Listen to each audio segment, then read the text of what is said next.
सतगुरुदेव की जय। पूर्ण ब्रह्म सतगुरु रामपाल जी भगवान की जय। सत साई पवन भगत जी। पवन भगत जी मेरे एक थोड़ी, मैं शंका तो नहीं कहूँगा, लेकिन एक पर्सन ज़रूर है जो अभी कुछ दिन पहले फेसबुक पे वो गुरुजी का एक वीडियो आ रहा था, जो गुरुजी खड़े होके फिर वो आरती कर रहे थे। तो उसमें गुरुजी ये बता रहे हैं कि गुरु जो करता है, गुरुजी जैसे करते हैं वैसे हम भक्तों को नहीं करना चाहिए। जैसे गुरुजी एक सत्संग में बताते हैं बाला और मर्दाना वाली। बाला मर्दाना ने एक दिन जिद की थी और अपने गुरुजी से बोला था, मालिक हमें लंका दिखा के लेके आओ, नानक साहब जी से।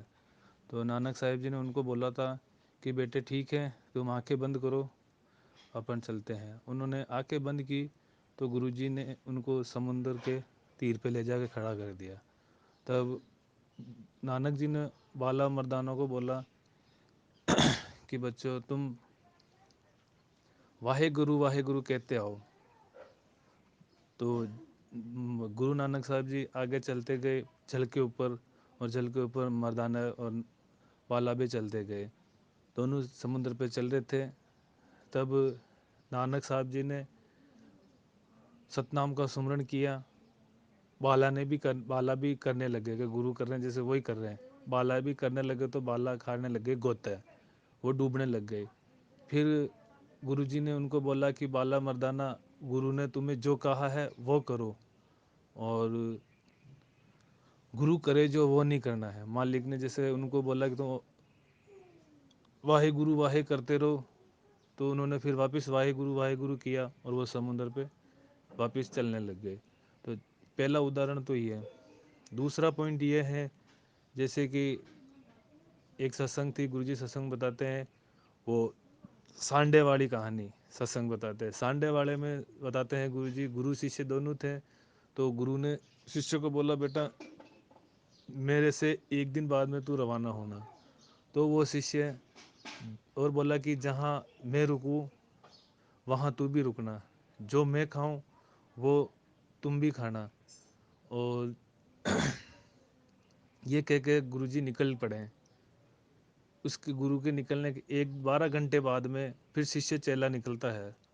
तो जहाँ गुरुजी रुके वहाँ पे वो भी रुका, और जिस होटल में गुरुजी ने खाना खाया उस होटल में वो गया और होटल वाले को पूछा कि यहाँ मेरे गुरुजी रुके? कि हाँ रुके।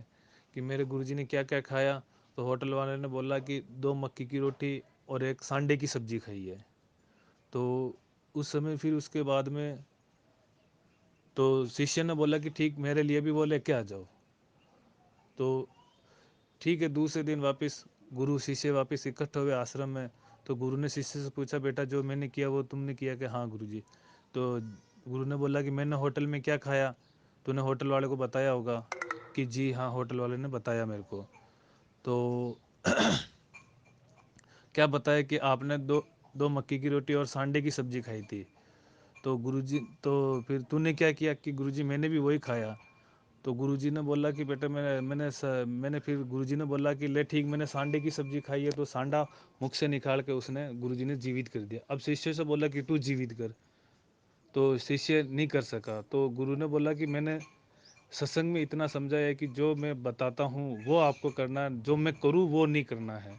तो इस सत्संग में गुरुजी यही बता रहे हैं कि गुरुजी जैसे बता रहे हैं, सत्संग का नंबर है 30-31 में मालिक बता रहे हैं कि दान, गुरुजी अब ऐसे बताएंगे आपको, ऐसे करना है, ऐसे करना है, ऐसे करना है।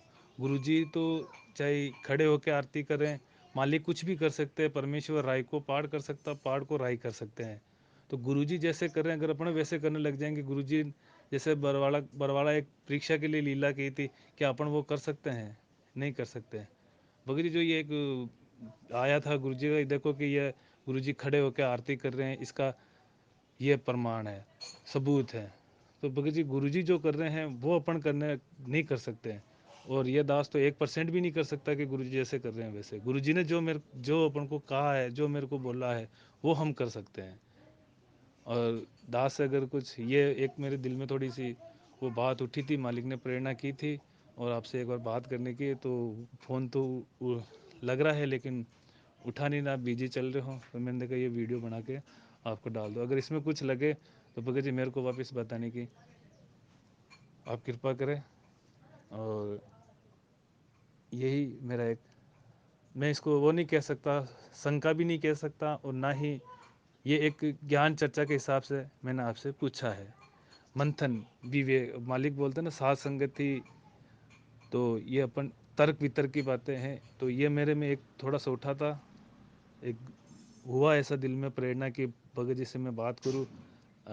और जो सर पे जो वो कफन, वो सॉरी, जो कपड़ा बांध के जो करते हैं, अगर उसका प्रमाण गुरुजी का ही बता रहे हैं, गुरुजी को कह रहे हैं, तो अपन भी कर सकते हैं। अगर गुरुजी नहीं कह रहे तो मालिक तो कुछ कुछ भी लीला कर सकते हैं, वो अपन को नहीं देखना, अपन ने जो गुरुजी ने जो बोला वो अपन कर सकते हैं। तो अगर इसका कोई प्रमाण हो, सिर पे कफन वो बांध के, रुमाल बांध के, फिर तो वो भी बताना। सत साहिब, जय बंदी छोड़ की, सतगुरुदेव की जय। बंदी छोड़ सतगुरु रामपाल जी भगवान की जय। सत साहिब। बंदी छोड़ सतगुरु रामपाल जी परमेश्वर जी की जय हो। सत्साई भगत जी। भगत जी, इसीलिए परमात्मा यहाँ आके बार बार हमें सृष्टि रचना सुनाते हैं, बार बार परमात्मा हमें ये तत्व ज्ञान देते हैं कि हम समझें गुरु जी कहना क्या चाहते हैं। अब काल भी पीछे पीछे रहता है, वो भी गुरु जी के वचनों पे ही शंका पैदा कर देगा हमारे मन में, क्योंकि मन रूप में काल भी साथ है। अब हमने समझना यहाँ ये है, बाला मर्दाना जी का आपने जो प्रकरण बताया, गुरु शिष्य का होटल का जो प्रकरण बताया, जिसमें नानक जी ने कहा था कि भाई मर्दाना, गुरु जी की करनी वल नहीं चलना चाहिए, गुरु जी की कथनी वल चलना चाहिए। यानी गुरु क्या कर रहा है वो नहीं करना आपने, वो नहीं देखना आपने, गुरु आपको क्या करने के लिए कह रहा है उस बात पे आपने ध्यान देना है।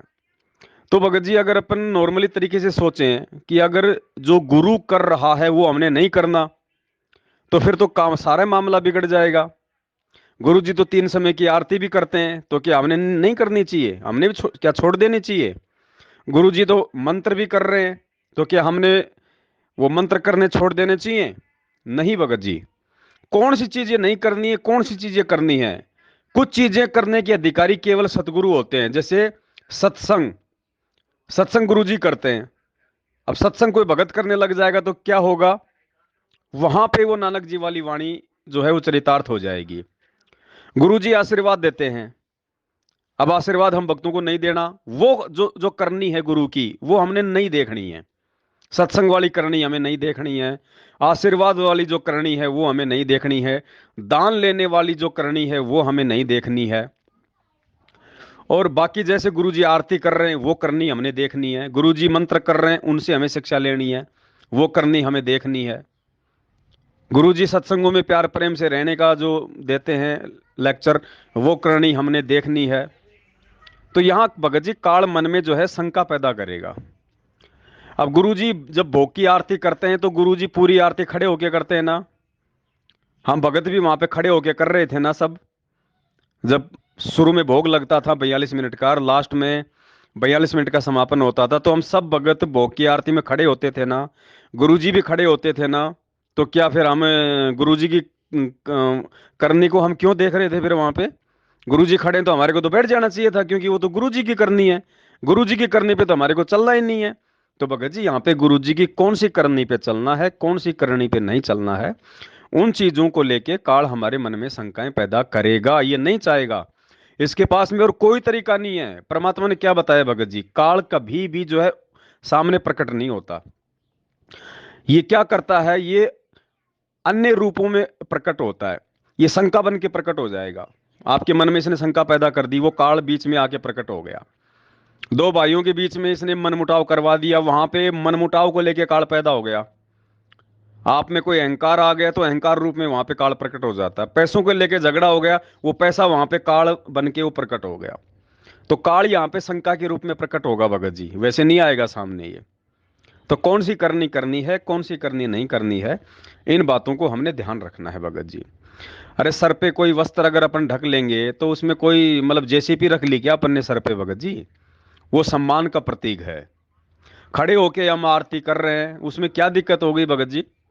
खड़े होके आरती करना ही चाहिए भगत को, अगर वास्तव में वो भगत है तो भगत जी ये कॉमन सेंस की बातें हैं।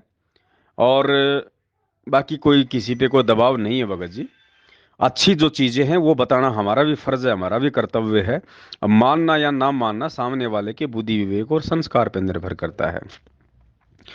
तो ये छोटी छोटी बातें भगत जी, मन तो शंका पैदा करेगा, उसका तो यही ड्यूटी है भाई, उसका तो वही काम है भगत जी।